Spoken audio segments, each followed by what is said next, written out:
Assalamualaikum warahmatullahi wabarakatuh. Jadi hari ini Devri lagi ada di pos atau base campnya Bukit Kaba Bengkulu. Nah kali ini Devri lagi ada bersama Mas Dedi nih sebagai petugasnya. Mungkin akan melakukan beberapa wawancara sama Mas Dedi. Mungkin kita sapa dulu ya. Halo Mas Dedi. Halo Mbak. Oke, mungkin nih mau tahu Mas Dedi biasanya kegiatan sehari-harinya sebagai apa? Kalau saya kegiatan untuk hari-harinya itu sebagai petani Mbak sini. Cuman karena di sini ada tugas juga, di sini kan seminggu sekali. Jadi ya masih bisa di sini 1 minggu sekalinya di sini, yang lainnya untuk di kebun gitu. Oke, jadi sebagai petugas juga dari base camp atau tempat regisnya Bukit Kaba Bengkulu. Oh ya ini mungkin dari Bukit Kaba sendiri nih buat pemula atau buat para pendaki ada nggak sih trek khusus gitu? Kayaknya ada 2 trek ya? Ya benar. Jadi kalau untuk trek, ini treknya yang pertama trek jalur hutan, sama yang kedua di jalan aspal. Nah kalau yang untuk pemula rata-rata kami sarankan untuk lewat aspal. Karena kalau lewat aspal, kalau untuk orang yang pemula-pemula ini nggak akan bakal kesasar gitu ya. Karena dia cuman satu jalur dan itu langsung nyampe ke tangga, langsung nyampe ke topnya gitu. Jadi nggak bakal dia kesana kesini. Jadi tapi kalau untuk yang jalur di jalur hutan, dia masih ada belokan ke apa?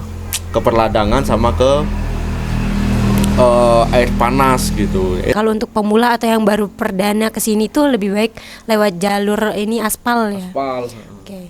Kalau untuk jalur hutannya sendiri itu treknya gimana? Kalau treknya itu ya lumayan lah. Kalau untuk yang orang pemuda-pemuda yang seneng tantangan gitu, itu cocok karena memang dia jalurnya naik turun dan rata-rata tebing. Cuman kalau untuk cuaca lagi nggak mendukung atau hujan atau habis hujan, untuk semuanya kami sarankan untuk lewat aspal. Karena kalau lewat hutan itu otomatis satu yang jelas licin, jadi mengutamakan keselamatan mereka juga gitu. Karena keselamatan juga penting ya untuk para pendaki. Mungkin nih dari 2 jalur trek itu apa ketinggiannya beda gitu? Kalau untuk ketinggiannya sih sama Mbak ya, cuma dia ini hanya terhitungnya memotong jalur. Kalau kita lewat hutan itu bisa nyampe di kisaran 2 jam sampai 2 jam setengah.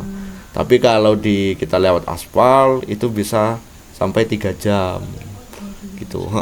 Dia ada selisih sekitar setengah jam gitu. Cuman kalau untuk amannya itu tetap aman lewat yang aspal gitu.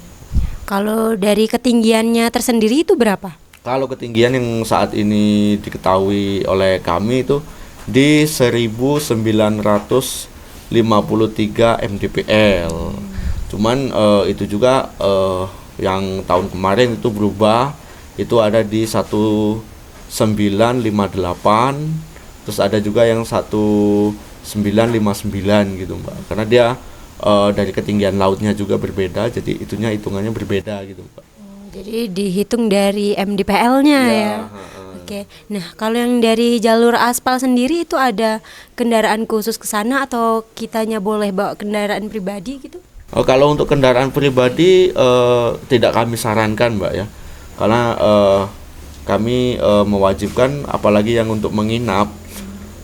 Kami sarankan untuk menitip kendaraannya di sini. Penitipan kendaraan di sini kan standby 24 jam. Kalau untuk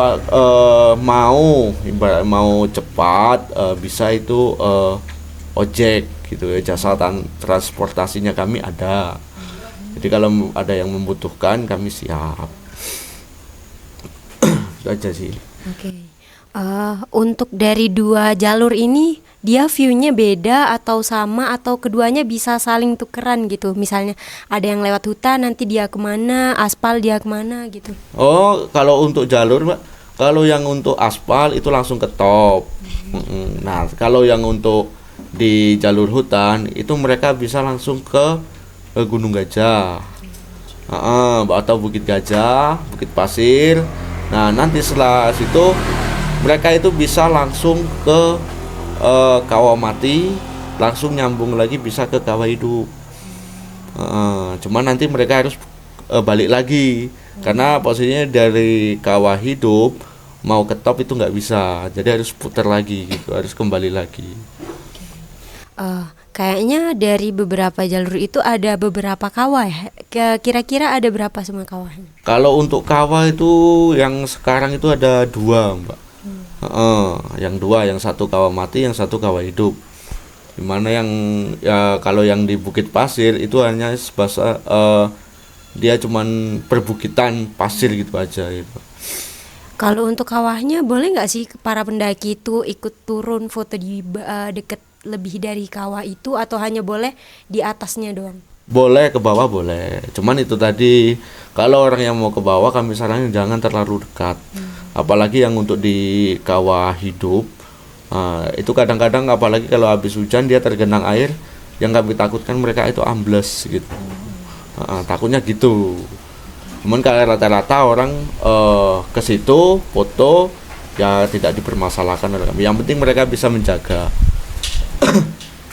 Oke, mungkin yang dari jalur hutan ada nggak sih kayak kendala atau kecelakaan kecil dari pendaki gitu?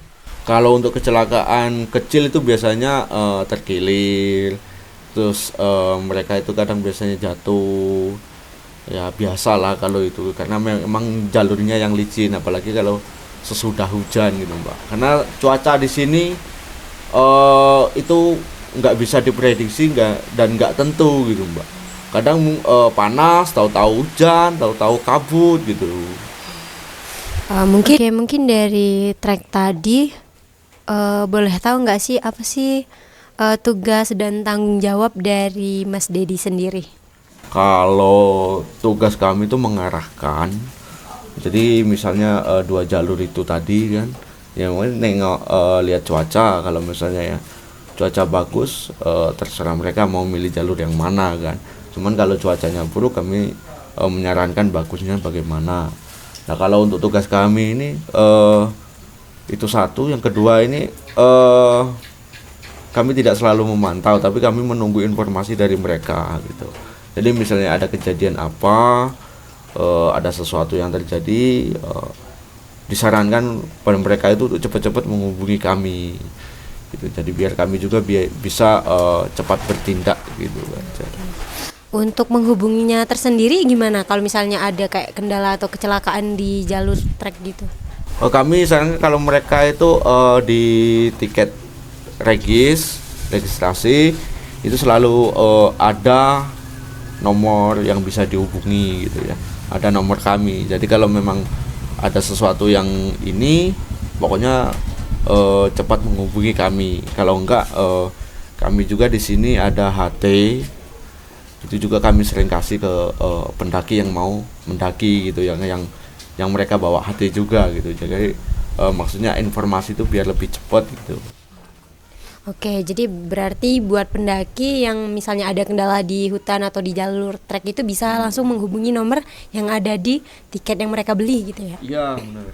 Oh ya, ngomong-ngomong tentang tiket ataupun karcis pendakian itu berapa kira-kira? Kalau untuk hari kerja, bukan di tanggal merah, Mbak ya, itu sekarang itu tiketnya di 11.500. Nah kalau untuk hari libur atau tanggal merah itu di 14.000. Oke, cukup terjangkau juga ya kalau untuk pendakian. Oh ya, untuk pengunjungnya sendiri itu apakah ada dari luar kota atau ada dari warga negara asing gitu? Kalau untuk luar kota banyak ya, Mbak ya. Ini kan di provinsi ini kebetulan Bukit Kaba ini di Bengkulu ya, Mbak ya.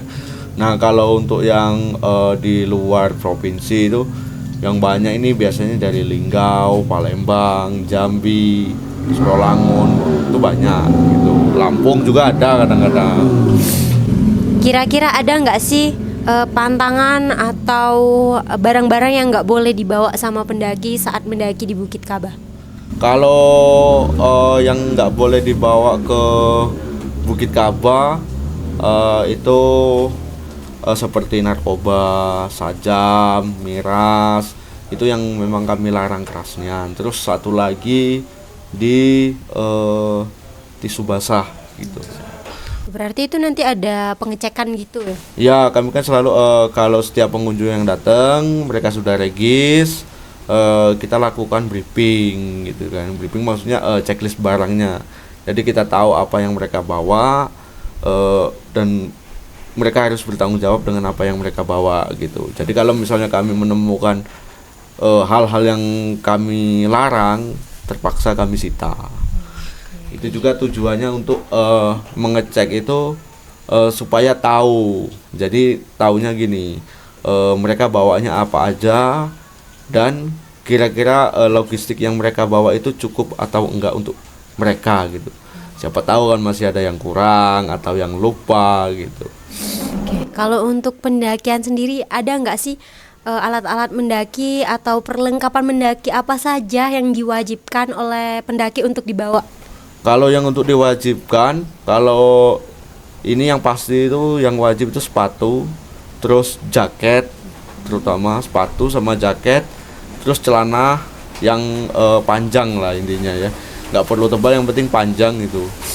Terus perlengkapan sendiri-sendiri lah. Kalau misalnya mereka mau menginap ya, bawanya tenda, terus sleeping bag, pokoknya alat-alat pendakian gitulah yang mereka bawa. Tapi kalau untuk yang hiking, orang sekedar naik terus turun hari itu juga, yang penting itu sepatu sama makanan, minuman, jaket sama jas hujan gitu.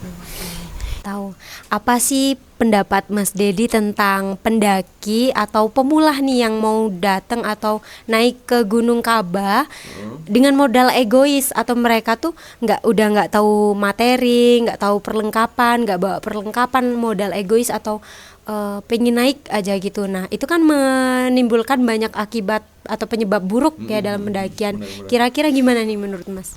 Kalau dari kami, dari petugas kami, petugas di sini kan sifatnya mengingatkan dan menegakkan peraturan di sini. Jadi kalau kami lihat mereka contoh mau naik hari ini tetapi tidak lengkap, persyaratan dari kami mereka harus lengkap dulu. Harus lengkap. Jadi kalau mereka belum lengkap, kami tidak mengizinkan untuk mereka naik. Tapi kalau mereka bisa melengkapi apa yang kurang, baru kami mengizinkan mereka naik. Jadi kalau mereka tidak lengkap, kami tidak bisa mengizinkan. Apa sih pendapat Mas tentang misalnya nih ada pendaki itu mereka naik bawa banyak banget mengandung atau yang terbuat dari plastik gitu, yang plastik-plastik, tapi mereka tidak turun membawa sampah mereka. Nah itu kalau kami biasanya, itulah kegunaan kami checklist. Jadi di checklist itu kan tertulis mereka bawa barangnya apa aja dan jumlahnya berapa. Jadi kalau misalnya mereka turun dengan tidak sesuai apa yang mereka bawa naik kemarin, jadi kami dari petugas ini memberikan sanksi. Sanksinya bukan denda, tapi mereka melengkapi apa yang mereka bawa kemarin. Contoh, misalnya mereka bawa kemarin botol aqua 5, tapi ketika turun mereka hanya membawa 3 atau 4. Jadi mereka harus melengkapi sisanya. Dan kami menyarankan mereka untuk mencarinya. Terserah mau cari di mana, tapi di lokasi Bukit Kaba gitu. Kalau tidak, mereka harus mengambilnya di mana mereka kemarin membuang atau meninggalkannya. Jadi kalau kita naik bawa apa itu harus bawa turun sampah kembali gitu ya. Oke. Boleh tahu nggak apa sih menurut pendapat Mas ini tentang manfaat dari mendaki gunung? Manfaatnya, kalau untuk manfaat dari pendaki gunung itu menguji fisik, terus untuk refreshing juga gitu kan. Terus apalagi ya? Ada juga yang orang mendaki gunung ini karena mereka hobi gitu, yang jelas. Mungkin itu saja yang mau Devri tanyain sama Mas Dedi. Semoga beberapa wawancara atau ilmunya dapat bermanfaat bagi seluruh pendaki pemula maupun pendaki yang sudah sering memuncak gitu ya. Dan semoga aja dari sini juga banyak nih pengunjung atau pencinta alam yang mau nyoba datang ke Bukit Kaba Bengkulu. Oke. Terima kasih untuk beberapa informasinya. Mungkin itu saja ya Mas Dedi. Mungkin saya akhiri dengan wabillahi taufiq wal hidayah. Wassalamualaikum warahmatullahi wabarakatuh.